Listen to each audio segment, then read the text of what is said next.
मंशा पे सफल हो जाएगी। तो मैं तो इस बात को कहूँगा बड़ा दस देने वाला मुद्दा ही, जब एक पक्ष घोंसला है उस घोंसले को हटाते हैं तो वो घोंसला छोड़ पाना बड़ा मुश्किल हो जाता है। और सैकड़ों साल की विरासत छोड़ के अपन किसी दूसरी जगह जाएंगे तो ये बहुत पीड़ादायक होगा। और सबसे पीड़ादायक ये बात है कि आज सालों साल से अगर इस प्रोजेक्ट पे काम चल रहा था, लेकिन ये 8 गांव के किसानों को किसी भी कर्मचारी ने, शासन प्रशासन के किसी भी अधिकारी ने आकर ये अवगत क्यों नहीं कराया कि इस जो प्रोजेक्ट का रोड मैप क्या होगा, किस किसान की कितनी जगह जाएगी, उस किसान को बदले में क्या मिलेगा, और जो प्रोजेक्ट है उसकी रूपरेखा क्या होगी, एरिया के इलाके के किसानों को कितना पानी मिलेगा, पीने वाला पानी मिलेगा या सिंचाई का पानी मिलेगा। आज तक किसी भी अधिकारी ने आकर अवगत नहीं कराया। ये बहुत बड़ा दुर्भाग्य की बात है। तो मैं इलाके के किसानों को कहना चाहता हूँ, किसी एक व्यक्ति की लड़ाई नहीं है, ना किसी दल की लड़ाई है, ये प्रत्येक उस किसान की लड़ाई है जो इसमें हिस्सेदारी है, जिसको यहाँ से मतलब पुनर्स्थापित होना पड़ेगा, यहाँ से रिमूव होना पड़ेगा। इसलिए इस मुद्दे को समझने की ज़रूरत है। यहाँ कर मुझे घंटा 2 घंटा हो गया बैठे, मैंने बात समझी तो बड़े बुजुर्गों को अभी तक ये दिमाग में सेट नहीं हो पा रहा है कि अपन किस मांग के लिए लड़ाई लड़े। तो मैं तो ये कहता हूँ 8 गांव के किसानों को अपने अपने गांव में एक व्यक्ति से मुलाकात कीजिए, गांव में ड्यूटी लगाइए और गांव के प्रत्येक व्यक्ति से मिनिमम 100 रुपये इस धंधे के लिए लीजिए, इस धारणा को चलाने के लिए लीजिए। उस 100 रुपये देने के पीछे उसकी आस्था जुड़ेगी, उसको समझाइए। जिस आसानी से आप अपने घरों में बैठे हो, आने वाला समय बहुत खतरनाक है आपके लिए।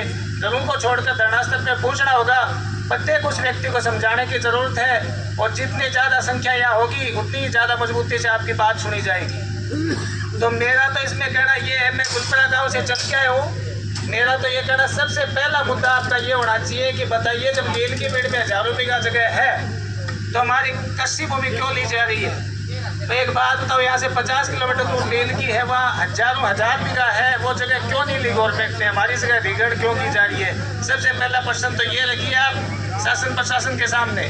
दूसरा प्रशासन के सामने ये बात रखिए कि उस अधिकारी को बुला के हमें समझाइए तो सही कि आपका क्या प्रोजेक्ट है, कितने समय में प्रोजेक्ट पूरा होगा, बदले में हमें क्या मिलेगा, पानी कैसे मिलेगा, भाई बारिश का पानी मिलेगा, 12 पानी मिलेगा, सिंचाई का पानी मिलेगा, पीने का पानी मिलेगा, ये बात तो हमें समझाइए। और इस बात को मुख्य आप इस बात पे अड़िए और इस बात को अपनी पुरजोर तरीके से उठाइए कि हम जमीन किसी भी सूरत में नहीं देंगे। साथियों, एक गांव छोड़ना, एक रात के लिए अपने रिश्तेदारी में जाते हैं तो बड़ा मुश्किल हो जाता है, वहाँ पूरी रात रुक पाना, ये तो जीवन भर के लिए अपने को जाना पड़ेगा। तो बहुत पीड़ादायक बात है। इस बात को हमें सभी को मिलकर समझने की ज़रूरत है। और मैं ये बात कहना चाहूँगा, अगर बाई चांस गवर्नमेंट इस बात पर राजी भी ना हो तो कम से कम हमारी जगह, हमारे पुरखों ने इस ज़मीन को बड़ा खून पसीना देकर इस ज़मीन को बचाया है। इस ज़मीन को बचा नहीं पाएंगे तो कम से कम ऐसी शर्त तो गवर्नमेंट के सामने रखिए जिससे भविष्य में अगर अपने को जाना भी पड़े तो कम से कम अपना विनाश तो ना हो। आज आपको याद होगा, आज से करीब 20 साल पहले एनसीआर में जगह अधिग्रहण की गई थी। हरियाणा और दिल्ली के किसानों को करोड़ों रुपए मिले थे, अपने को तो लाखों रुपए मिलेंगे।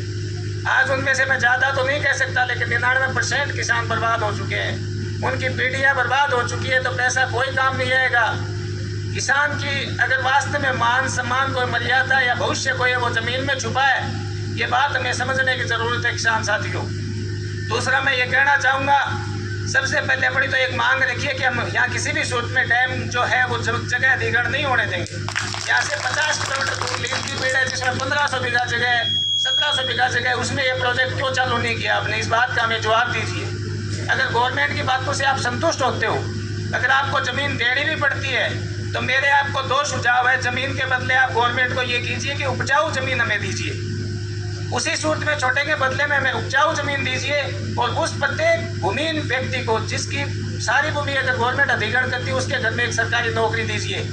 कम से कम ऐसी शर्त तो गवर्नमेंट के सामने रखिए जिससे अपना भविष्य सुरक्षित हो सके।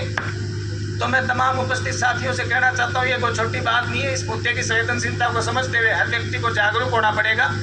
और जो राजगढ़ की सियासी जो लोग हैं, जिस भी पार्टी के, तमाम लोगों से संपर्क कीजिए, उन लोगों को एक खुली बात कीजिए। इस पीपल के पेड़ के नीचे जो हमारा साथ देगा हम उसकी चर्चा करेंगे और जो हमारी लड़ाई में साथ नहीं देगा उसकी हम बगावत करेंगे। मैं किसी व्यक्ति विशेष की बात नहीं करता, सामूहिक नेता है, बहुत सारे नेता हैं चाहे सत्ता पक्ष के हो चाहे विपक्ष के हो, प्रत्येक नेता को मजबूर कीजिए कि यहाँ के बैठिए और तब तक बैठे रहिए जब तक हमारा समाधान नहीं हो जाता। और ये बात नेता तब मानेंगे जब आपके सिरों की संख्या ज़्यादा होगी।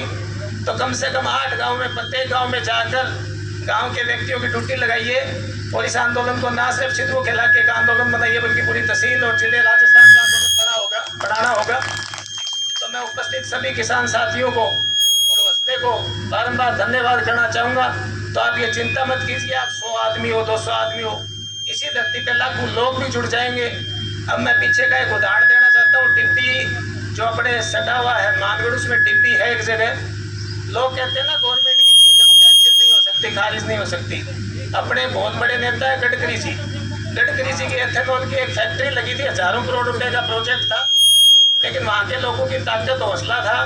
उस टिप्पी में जो फैक्ट्री लगी थी, ट्रैक्टरों के जो बम्फरों से उस टिप्पी की एथेनॉल की फैक्ट्री को ध्वस्त कर दिया था। तो जनता की ताकत के सामने शासन प्रशासन की कोई ताकत मायने नहीं रखती। वैसे में एकजुट होकर और संख्या में ज़्यादा दिखाकर लड़ाई लड़ने की जरूरत है। तो इसलिए मैं कहना चाहता हूँ, अपने जो कामरेड भाई ने चर्चा की थी, चन्नत गाँव का मामला आपने भी देखा होगा। एक चौक का मामला था, लेकिन हरियाणा प्रदेश का मामला बना। ना सिर्फ वर्तमान सीएम बल्कि भूतपूर्व सीएम भी लोगों के पांव पकड़े और उनकी बात मानी। बात इसलिए मैं कह रहा हूँ कि जितनी ज़्यादा संख्या बल होगी, जितनी अपनी मजबूती से लड़ाई लड़ेंगे, उतनी मजबूती से हमारी बात सुनी जाएगी। तो मैं तमाम बड़े